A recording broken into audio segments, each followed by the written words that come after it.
जिस जम्मू कश्मीर की जनसंख्या 1.5 करोड़ की जनसंख्या है, वहाँ पे इस वक्त उमर अब्दुल्ला साहब ने अंत्योदय अन्न योजना के तहत 1.5% लोगों को डबल राशन की बात की है सर, डबल राशन की बात की है सर।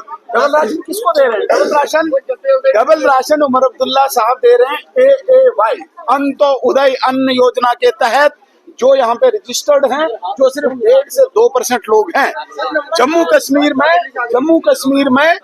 1.5 करोड़ की जनसंख्या है। इस 1.5 करोड़ की जनसंख्या के साथ जम्मू कश्मीर के चीफ मिनिस्टर ने धोखा किया है। बाहर जाके इन्होंने कहा कि मैं हर व्यक्ति को यहाँ पे राशन दूंगा, मैं हर व्यक्ति को सिलेंडर दूंगा, मैं हर व्यक्ति को बिजली दूंगा, मैं हर व्यक्ति को पेंशन दूंगा। अंदर जब आए और अंदर उन्होंने घोषणा की, it is only for AAY is Antyodaya अन्न योजना के तहत जो रजिस्टर हैं उन्हीं को 200 यूनिट बिजली। वो केवल 1.5% लोग जम्मू कश्मीर की जनसंख्या में है। यहाँ पे मुझे चीफ मिनिस्टर साहब बताएं, PMKSSY ये योजना प्रधानमंत्री नरेंद्र मोदी जी की, RDSS प्रधानमंत्री नरेंद्र मोदी जी की योजना, स्कॉलरशिप ISSS योजना प्रधानमंत्री जी की, अटल टिंकरिंग लैब प्रधानमंत्री जी की योजना, PM श्री स्कूल प्रधानमंत्री जी की योजना, एम्स GMC नरेंद्र मोदी जी ने दिए, लखपति दीदी का योजना का कार्यक्रम प्रधानमंत्री जी का, लाडली बेटी का कार्यक्रम प्रधानमंत्री जी का, 3.4 लाख हाउसेज दिए, ये नरेंद्र मोदी जी ने दिए, बसेस नरेंद्र मोदी जी ने दिए, स्मार्ट सिटी नरेंद्र मोदी जी ने दिए, गोल्डन कार्ड्स नरेंद्र मोदी जी ने दिए, हाईवेज नरेंद्र मोदी जी बना रहे हैं, PM सूर्य ऊर्जा योजना नरेंद्र मोदी जी द्वारा, अमृत नरेंद्र मोदी जी द्वारा, जल जीवन मिशन नरेंद्र मोदी जी द्वारा, एयरपोर्ट की एक्सटेंशन नरेंद्र मोदी जी द्वारा।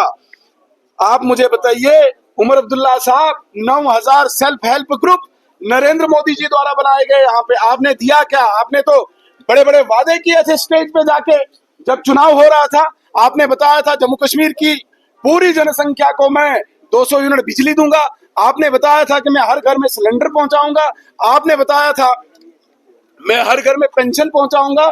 मैं आपके माध्यम से सवाल पूछना चाहता हूं उमर अब्दुल्ला साहब, AAY that is only Antyodaya अन्न योजना के तहत जम्मू कश्मीर में जो रजिस्टर्ड लोग हैं वो सिर्फ और सिर्फ 1.5 से 2% लोग हैं। 1.5 करोड़ की जनसंख्या वाले यूनियन टेरिटरी को आप केवल 1.5% को ही एड्रेस करके हम उनके लिए वेलकम करते हैं, लेकिन बाकी लोग कहां जाएंगे? आज आपने कोई स्कीम यहाँ पे जिक्र नहीं की डेली वेजर्स के लिए, आपने कोई जिक्र नहीं किया यहाँ पे वोकेशनल ट्रेनर्स के लिए, आपने कोई जिक्र नहीं किया यहाँ पे रहबरे खेल, रहबरे जंगलात, रहबरे ज़राअत और रहबरे तालीम, रहबरे खेल, कोई जिक्र नहीं किया। आपने कोई जिक्र नहीं किया। बिजली के किराए जो बढ़े हुए हैं, एमनेस्टी का आपने कोई जिक्र नहीं किया। गरीब लोग कहां से किराया लाएंगे? इतने सालों से उनका पेंडेंसी है, आपने कहीं पे जिक्र नहीं किया। आपने अनएम्प्लॉयड यूथ के लिए कुछ जिक्र नहीं किया, कोई पॉलिसी नहीं आपने लाई। इतना अनएम्प्लॉयमेंट का आपने नारा दिया था, आपने कोई जिक्र ही नहीं किया। आपने यहाँ पे कंट्रैक्टर्स की पेमेंट पेंडिंग है, यहाँ पे ओबीसीज के उत्थान के लिए प्रधानमंत्री जी का जो प्राइम टारगेट है, schedule caste, schedule tribe, OBCs, उनके लिए कोई जिक्र ही नहीं किया। तो इस बजट को हम सिर्फ जुमलेबाजी कहेंगे और सिर्फ सेंट्रल फंडिंग के आधार पे जो स्कीम्स यहाँ पे चल रही है, अपनी